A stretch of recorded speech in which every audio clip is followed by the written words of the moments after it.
Dans nos cafés avec Dieu, on médite ce que Dieu nous dit.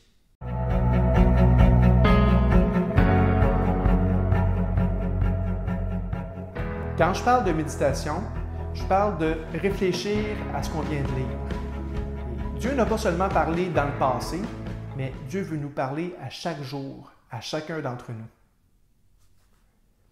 En Psaume 1, versets 1 et 2, on peut lire « Heureux l'homme qui ne marche pas selon les conseils des méchants, qui ne va pas se tenir sur le chemin des pécheurs, qui ne s'assied pas en compagnie des moqueurs. Toute sa joie, il la met dans la loi de l'Éternel, qu'il médite jour et nuit. » C'est important de lire la Bible, de connaître ce qui est écrit. Mais nos cafés avec Dieu doivent aller plus loin. On doit se poser la question, ce que je viens de lire, comment ça m'aide à aimer plus Dieu et à aimer plus les autres? Voici 3 conseils pour vous aider dans votre méditation. Numéro 1. Suivre la direction de votre cœur et du Saint-Esprit. Quand on lira la Bible, il va y avoir des versets ou des passages qui vont particulièrement nous toucher. Et quand ça se produit, on doit prendre le temps de réfléchir à ce qu'on vient de lire. Pourquoi ça nous touche? Il ne faut pas cesser notre lecture de la Bible et tout de suite embarquer dans un temps de prière. Non, on doit prendre le temps de digérer ce qu'on vient de lire. Et oui, dans nos temps avec Dieu, on peut prendre 5-10 minutes pour méditer ce qu'on vient de lire, mais ça va aller plus loin que ça. Dans le passage de Psaume, ça dit qu'on médite la parole de Dieu, la loi de l'Éternel, jour et nuit. Alors, il va y avoir des passages qui vont rester dans nos pensées et qu'on va continuer de méditer pendant des jours et des semaines. Deuxième conseil, étudier le texte. Alors, peut-être que là, vous venez de lire la Bible et il n'y a rien qui vous touche. Mon conseil serait de prendre 10 minutes pour étudier le texte. Et la méthode que j'aime bien, c'est la méthode inductive. Alors, qu'est-ce que c'est ça? C'est une méthode où on se pose 3 questions. Première question, c'est la question de l'observation. Qu'est-ce qui est écrit dans le texte? C'est qui l'auteur? C'est qui le premier lecteur?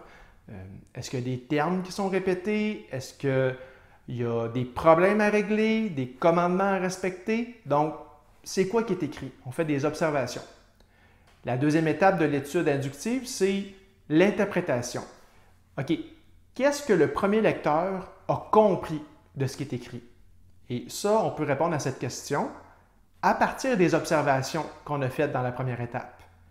Alors, peut-être qu'il y a un problème à régler dans la vie du lecteur ou un commandement à respecter. Et à partir de cela, dans la partie interprétation, on doit chercher un principe général qui ressort du texte. La troisième étape, c'est la partie application. Comment est-ce que je peux appliquer ce principe général dans ma vie? Et là, on s'éloigne un petit peu du texte et ça devient beaucoup plus personnel, qui est le principe général que je viens de trouver dans la Bible, comment je peux l'appliquer dans ma vie. Et nous avons tous des personnalités différentes, des situations de vie différentes.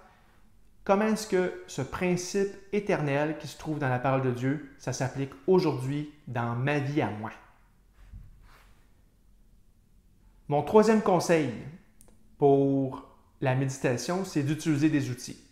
Alors, il existe des livres de méditation basés sur la Bible où on peut lire les réflexions d'une personne par rapport à des passages. Et ça, de lire cela, ça peut nous aider à former notre propre réflexion. Un autre outil, c'est un journal. Donc, d'écrire nos pensées par rapport à ce qu'on vient de lire. Et des fois, de se forcer à écrire, ça nous aide à pousser plus loin la réflexion. Et on a aussi d'avoir des partenaires de méditation.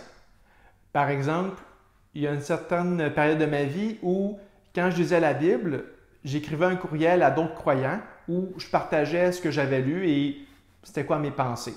Et eux faisaient aussi la même chose. Alors, c'était une manière de s'encourager à prendre des temps avec Dieu puis à s'encourager dans notre foi mutuellement. Mon conseil général, on ne doit pas lire la Bible pour remplir notre tête, mais bien pour changer notre cœur. Et si vous avez aimé cette capsule, vous pouvez vous abonner, vous pouvez aussi faire un pouce par en haut. OK, bye bye.